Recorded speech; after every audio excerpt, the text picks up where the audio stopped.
Hey hobbyist, as you've seen, I got a package today.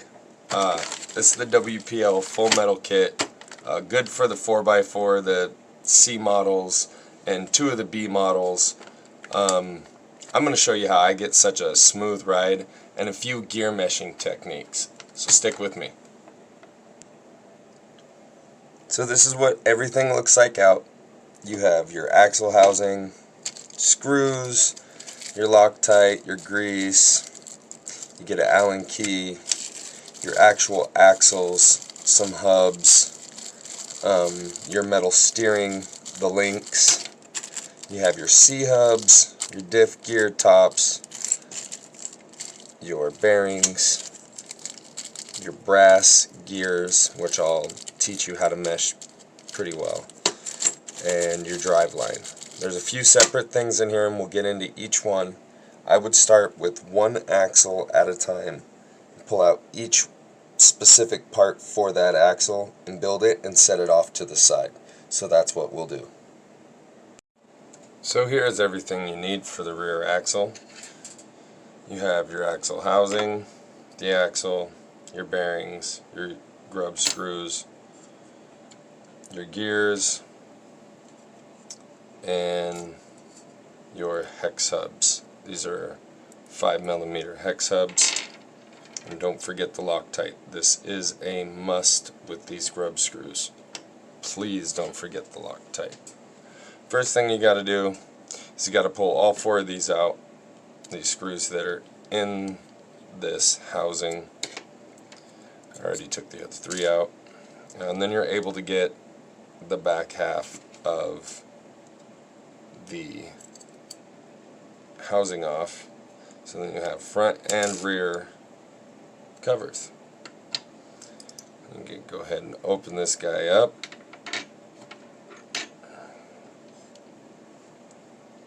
And you get your axle itself. It's got the 3 flat spots. And then that's when you line these up here to figure out where you need to be and what needs to be where.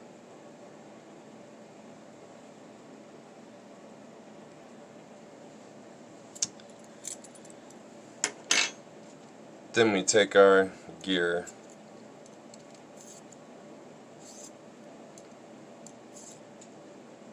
and we slide it on there. And we're able to figure out, because then you'll be able to move this here and you'll find the flat spot. You don't want it snugged up, so follow that up with 2 of your bearings. They're the smaller ones, 1 on each side.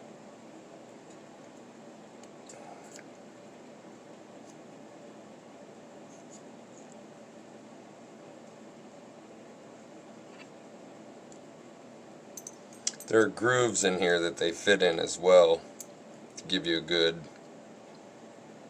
base of where they go.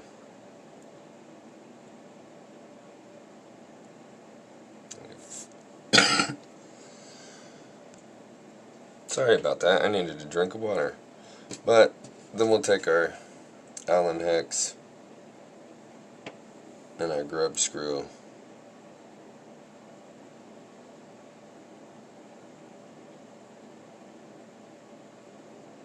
And I like to first put it in and then reverse it out and then put my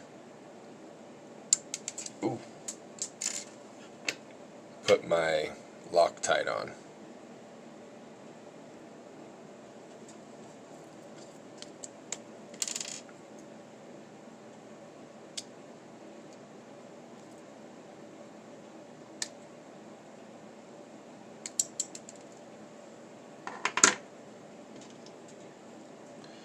You don't need a whole lot. Like, you definitely don't want to saturate it, so you get it out, fill it out just a little bit till you get a little bead on. And you just barely got to touch it on there.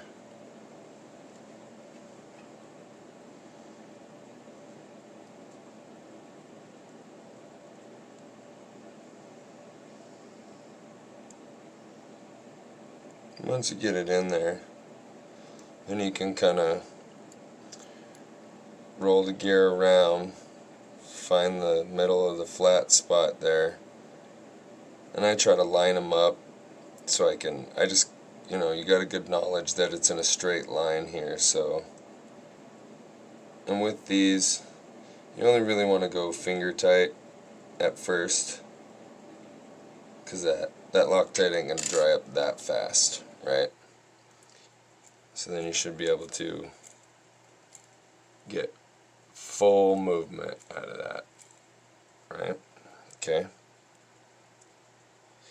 And we want to take our other bearings here,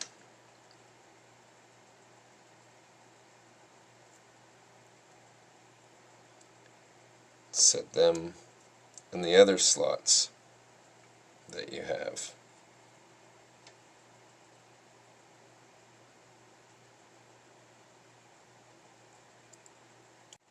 So after you get them in, it should look something like that. You have one bearing on each side and one for each wheel. Next we put on our hubs, 5mm hubs.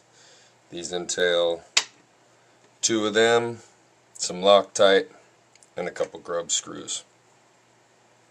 So when you install these, I suggest that you do it in line with the gear. So when you set it in there, you're going to be lined up with that gear.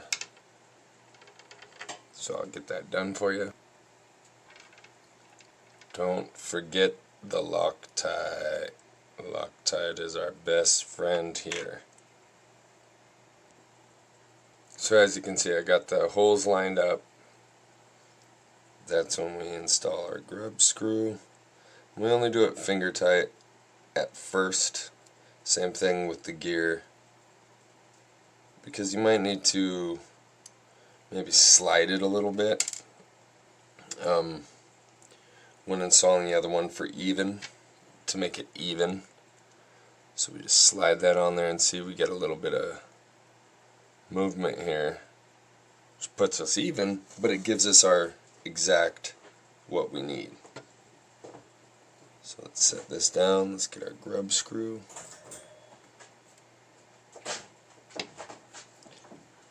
Grub screw. Good old Loctite. You don't need it's not like you need to soak the whole thing. Just a little bit goes a long way. Make sure you're still in that groove, because when you're twisting and turning, if you feel that, you can feel where that groove is. So that's why I try to line everything up good.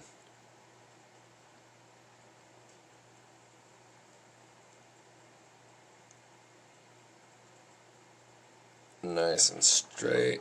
And then I'll go ahead and, I like the way that mesh looks together. So I'll go ahead and tighten the other one down all the way along with the gear.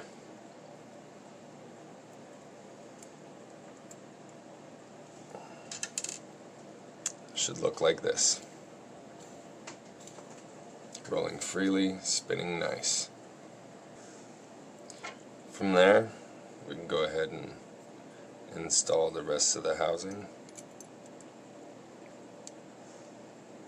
Give it a little spin. I like the way that looks. And I'm going to want to put the rear together. So that goes with your other gear.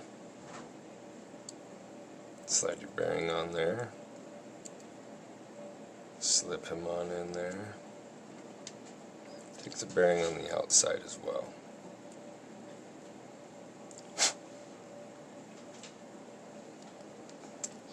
It's a little stiffer to get in, but once you do, it's there. Okay? You got to make sure when you're lining these up that you're putting the mesh in the correct positions, because each one of these has its own spot. And if you see one side's a little wider than the other, obviously that's where you're going to want this gear to go. So we can go ahead and get that on there. And as it's loose, you give it a little twist. You can kind of hear that. It's grinding pretty good there, which is alright, because we got to mesh these anyway, right? So go ahead and install your screws.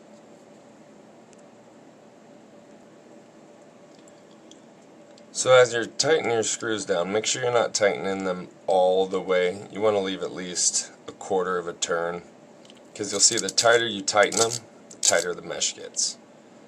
A lot of people like to install the diff cover, the red one, first.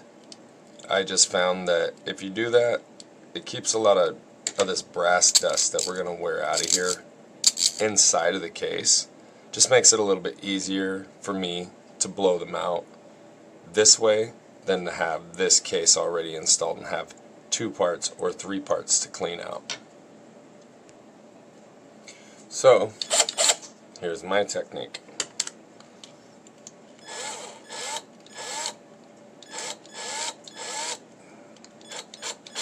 So I like to get the drill and you put it on the wheel hub, not on your diff, and you kind of just give it some spins. Push and pull a little bit, slowly.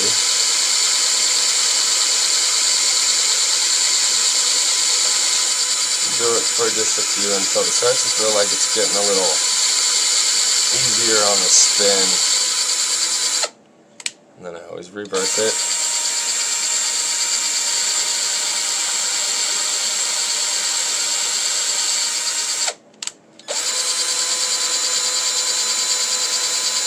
That's it.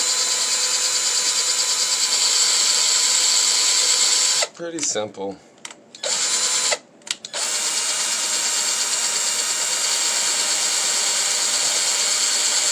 Takes a lot of that extra drive time out that you got to do to get these things meshed up right if you do it the other way, which is if you were to just install that.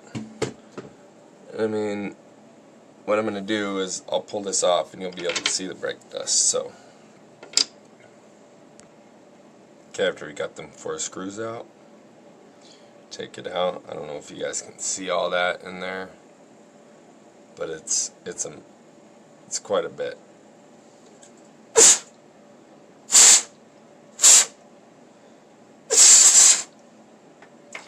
You can use the keyboard cleaner or like me, blow it out and then use a rag to wipe it out. But that is why we do that before we put the grease in, is because we know we're gonna have some we're gonna have some brass dust that is residual, and that could just mess up our gears and shins and everything. So now once we've got it broken back down, there's 2 things you got to do. You got to put it back together, but first got to use grease. I use the extreme pressure multi-duty complex high temp grease. It's really thick, it's really strong, halfway, 3/4 of the way water resilient, and this is just what I choose to use. You're more than welcome to use whatever you want. This was just my choice. And what I do is I pack the entire thing with grease. As you can tell, slide it from the beginning to the end until it's all packed. Okay? Should look something similar to this.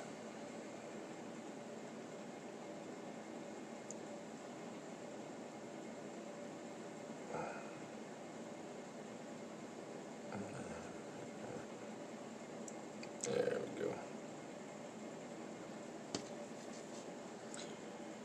Only issue I find with this red temp grease is it sure makes a mess. Nothing you can't clean up though. So that's why I still use it.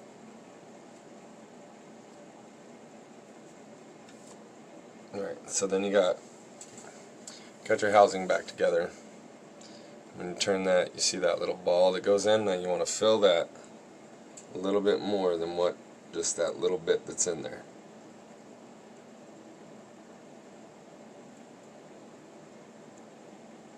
And I'm not saying you have to. This is just how I get such a smooth gear ride. This is how I get such a smooth ride out of these axles. And I feel like it's because of my abundance of grease.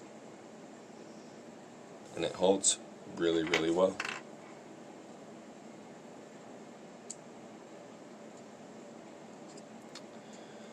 You're going to want to pack inside of here a little bit as well.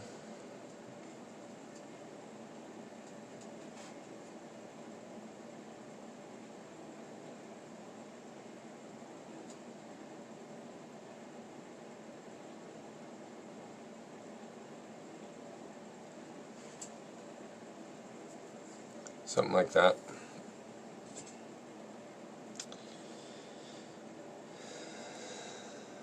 Then we'll pop it all back together. And we should have a really good looking, what am I doing? Getting it in the wrong spot here.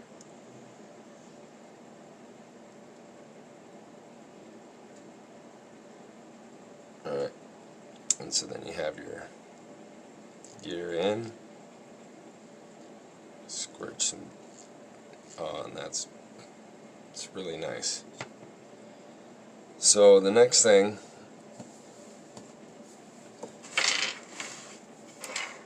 is going to be putting on your cover.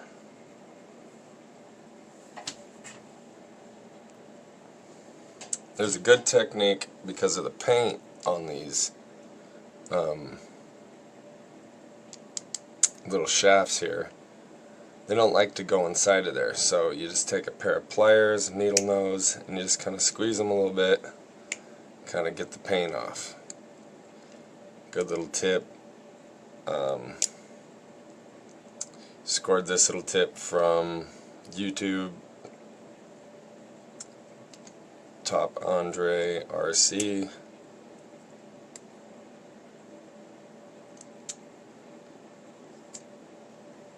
It's pretty awesome. So it should look like something like that. No, it should slide in a lot easier without the paint on it. So this is your rear. So you're going to want to look at it to where you're going to have them. It's your rear axle. So you want to make sure that WPL is going to be facing to what you can see when you look at it from the rear. Install your 4 screws. Don't tighten them all the way at first. Suggest you just tighten them down a little bit. Feel your mesh as you tighten them. The mesh should get a little bit tighter, and like I said, you can run it in your vehicle as long as it's tight, it'll get looser. You don't tighten these down all the way, or you can use the other technique that I showed you with the drill once you get these tightened down as well. I think the little bit of dust that's going to come off after this point, it's not really going to make that big of a difference. The mesh will if you tighten them down too tight before you get the opportunity to mesh those gears. You're definitely going to have an issue here.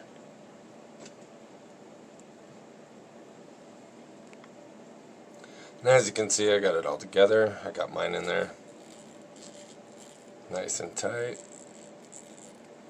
Everything runs nice and smooth.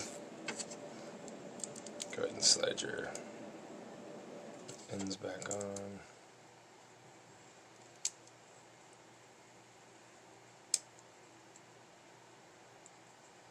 And there is your rear axle.